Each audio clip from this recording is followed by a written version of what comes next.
So how do you dethaw meat quickly without using a microwave? Hi, welcome to Cookalong with Renee. I am a professional stay-at-home mom raising 4 kids.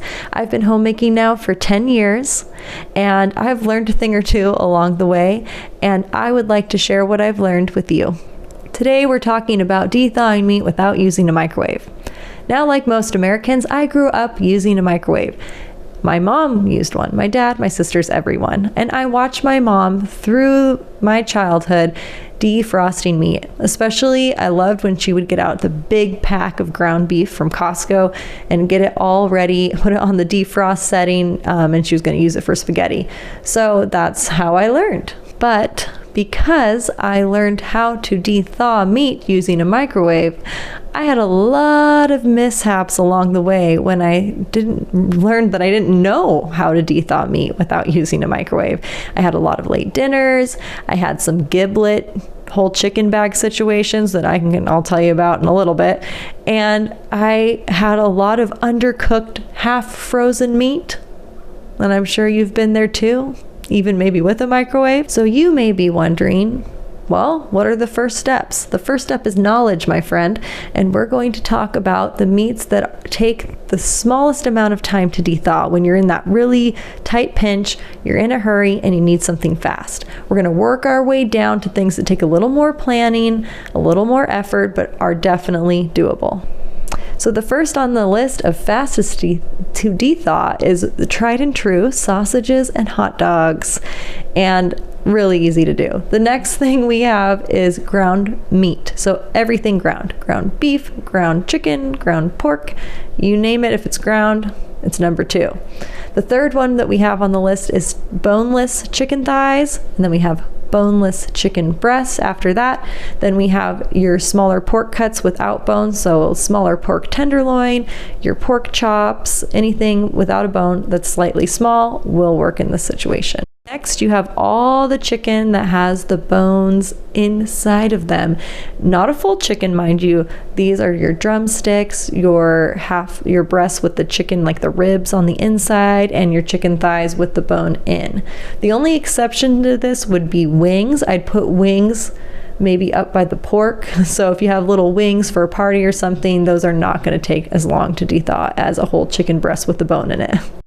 Now, for some of you, this might not pertain, but bacon packs actually take a decent time to dethaw, especially when you get the ones from Costco that are stacked pretty deep, maybe 8 or more. So I do put that on my list of things that take a little bit longer.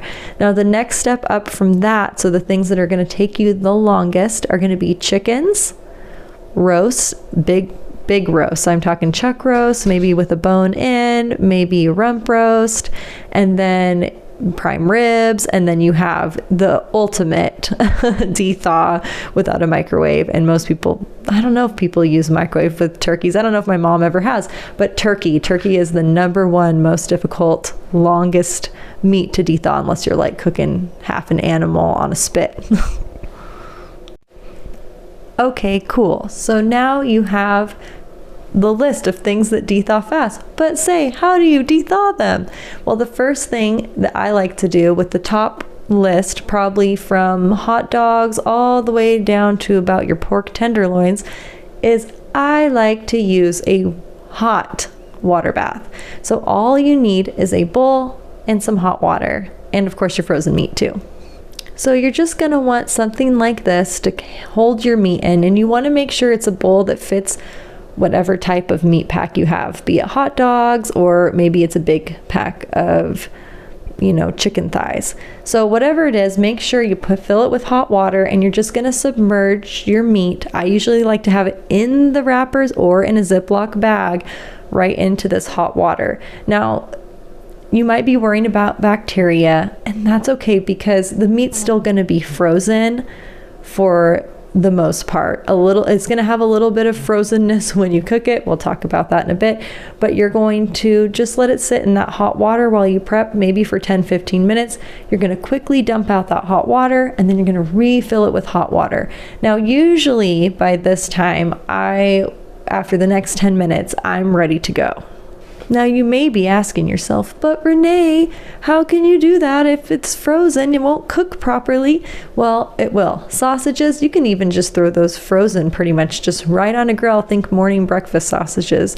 You can do the same thing. Just enough water to get the bag off, and you maybe only have to do a 10-minute on those, and boom, you're just grilling away. So really just enough to get the wrapper off. Now for things like ground meat, I like to kind of cook it in a special way, which I have added to the end of the video as a special treat. So you can see how I go from a big block with a little bit dethawed around the outside to cooked pretty quickly. Now, this doesn't work on all cuts of meat.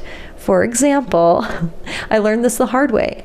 I would try to do this with my chickens, even a cold bath, and that's where you're using cold water with a chicken. And I would put my chicken in the bowl and think, okay, well, the outside seems good. I didn't pre-prepare my chicken, and it always had that bag of giblets inside. And I can remember a specific time where it took me about 35 minutes with a butter knife with hot water pouring down the cavity of this bird, trying to wedge my butter knife around the giblet bag to pry it out. And I swear, when I pulled out that giblet bag, it was like a joyous wedding occasion. It was like a celebration of life to get that giblet bag out of a frozen turkey. I think at one point I even had scissors, like my kitchen shears, and I was like shearing through the frozen carcass of the bird. So do not make my mistake and only use the warm bath with the things listed above. I will go into more detail later about how you can dethaw those bigger whole chickens and ways you can prep it to go a little bit faster. There are a few exceptions to this. There are a couple. With ground meat, if you're doing something like hamburgers or meatloaf and you're going to be mixing things into it, you're going to want at least a 90% dethaw, which will have a little bit of a different method. So yes, there are some things with the ground beef and pork and things with that, turkey, whatever you're using for hamburgers, and meatloaves and even meatballs. So all of that category there when you're mashing meat together, okay? And for your other exemption would be big birds and big roasts, unless you have a special tool, which I will show you now. Dun, dun, dun, dun, dun, dun, dun, dun. Yes, an Instant Pot. It is one of my favorite creations of all time. And it makes cooking frozen chicken a breeze. Now, it's important to note that the only way to dethaw chicken safely, I would say, in an Instant Pot is using the pressure setting. You do not want to use the slow cooker setting with your frozen chicken. It will not, at least in my experience, which I've had moments, let me tell you, with using my Instant Pot and having the meat undercooked. So only the pressure setting. And I want to add that I only like to do whole chickens frozen in the Instant Pot if I have already preemptively pulled out my giblet bag. How I do that is when I get home from the store and I have maybe a 4-pound bird or less, usually I can fit them in a Ziploc gallon bag. I will cut the wrapper off, pull the giblet bag out before I freeze it. And you can freeze that separately to add to different soups or gravies. I suggest it because it has good minerals in there if you get your chickens from a good source.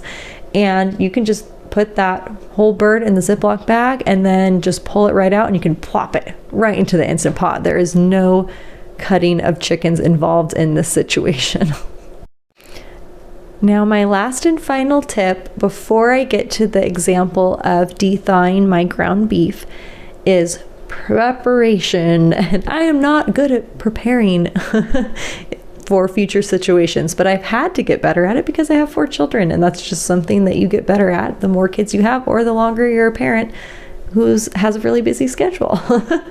So your first tip that I like to do, and I already talked a little bit about my whole chickens, but this is with chickens that come in pieces. So maybe a pack, maybe like a Costco pack let's say, of chicken thighs, chicken breasts, any of those, I like to immediately, I'm getting better at this, immediately after unpacking everything, kind of getting my kitchen a little tidied up, I like to take a bunch of these gallon Ziplocs, I open them, I fold them all over, I stack them in a row, and I will kind of rinse my chicken thighs, chicken breasts, and then I put them into the bag because usually they're clumped all together.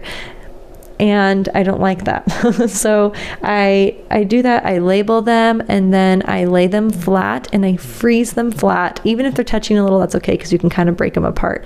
Now, this helps because for two reasons. You can either just take one chicken breast or chicken thigh out if you're just making a smaller meal or want to spread your costs out more effectively without cooking a whole thing. And it cooks more evenly because even if you use all the chicken breast or chicken thighs, they're not all clumped up because sometimes you're going to get that center that just doesn't cook the same and the outside's rubbery, the inside's like a little undercooked. So that will help you there. The next tip I would say is you can just put frozen bags overnight. This isn't using the water bath, this is just a tip. You can take those frozen chicken pieces and put them right into a bag with a marinade, and you can just let that sit in the marinade and dethaw in the fridge. So that's another tip that you can use.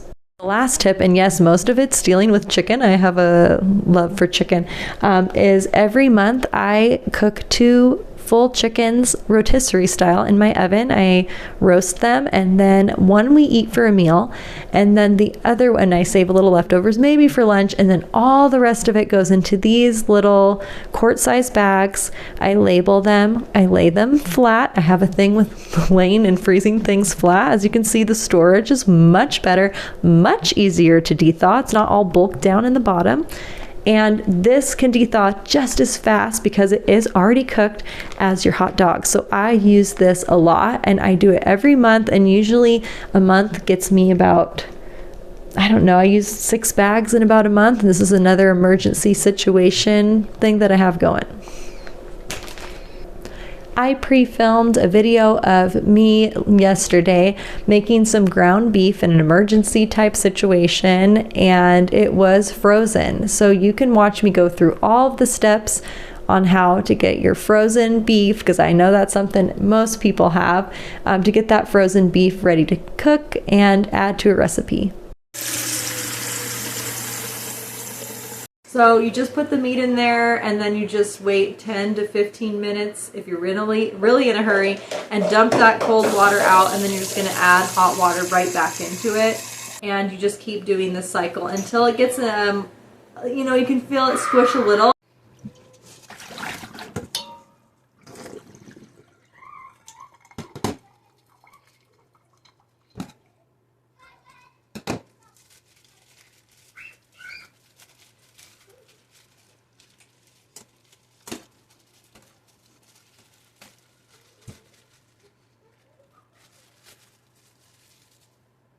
You're going to want to turn the heat on your beef to low to medium. You don't want to go above that. Also, a lid is very helpful. The steam will kind of dethaw it quickly. Remember, this is about being quick. So when your meat, you just want to get your meat to the point where it's not frozen enough to stick to the wrapper when you cut it off. Most of the dethawing is going to happen in the pot. Start to see that my meat is starting to look a little cooked on top, so I'm just going to take my spatula and I'm going to just start scraping the top of that meat off. So I'm going to scrape it, and then you're going to want to flip it. So that's where you're going to get more cooked meat on the bottom there. Whoop. Feel free to make a mess. Well, there goes some meat. Don't forget about cleaning that later. So you can see how it just slides right off from the meat there. And you're just going to keep doing this back and forth. So I'm going to pull this off, and then I'm going to put the lid back on. And I still have it at a low to medium heat at this moment. Just pop your lid back on and then let it sit for a little bit longer. I like to keep some of those cooked pieces, once I've removed my lid and turned up my heat, on top of that frozen block. It helps keep some of that steam still in there, and it stops the other meat from browning as quickly. As the meat gets smaller and smaller, you can start using your spatula to cut off the sides of the square to break it down faster and faster.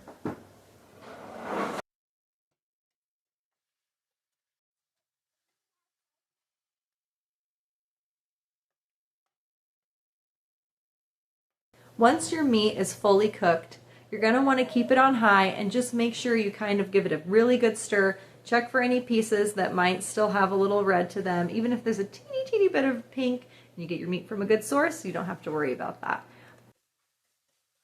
Have anything stuck to the bottom of your pan a little bit because some of that meat got stuck after constantly stirring, just add a little bit of water to your pan to deglaze it and add a little moisture back into your hamburger. Thank you for watching Cook Along with Renee, and if you want to do something with that ground beef, I have a great Sloppy Joe recipe in one of my older videos. Hang with me, the audio is rough. I'm kind of a new YouTuber, so stick with me as I go on this journey. I also have a lot of other videos that talk about cooking, and all of them, some of them are funny with comedy, so there's just kind of a wide range, but I like to cook along. I like to share stories, so most of my videos are that format, although I'm trying these ones out. Let me know what you think about these types of videos, and I also have a fun cleaning your kitchen video for those days that you are also unmotivated and feeling lonely when cleaning your kitchen.